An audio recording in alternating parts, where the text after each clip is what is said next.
Өз мамандығының шебері Омурзакова Гүлнұр Бекболатовнаның электронды портфолиосы. Омурзакова Гүлнұр Бекболатовна Алматы облысы білім басқармасының Еңбекші Қазақ ауданы бойынша білім бөлімі мемлекеттік мекемесінің, Әл-Фараби атындағы орта мектеп коммуналдық мемлекеттік мекемесінің қазақ тілі мен әдебиеті пәнінің мұғалімі.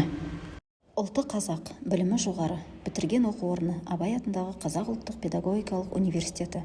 Мамандығы қазақ тілі мен әдебиеті пәнінің мұғалімі, магистр. Біліктілік санаты, педагог зерттеуші, еңбек өтілі 15 жыл. Басты мақсатым оқушылардың тілдік және әдеби сауатын қалыптастыру, ана тілінің байлығын меңгерту арқылы ұлттық рухта тәрбиелеу, тілдік құзыреттілікті дамыту, әдеби талғамы мен көркем ойлауын қалыптастыру, ұлттық сана мен рухты нығайту, шығармашылық қабілетін дамыту. Білім беру үдерісінде заманауи технологиялар мен жасанды интеллект мүмкіндіктерін тиімді пайдалану арқылы оқушылардың цифрлық сауаттылығын және ақпаратты сыни тұрғыдан бағалау қабілетін дамыту.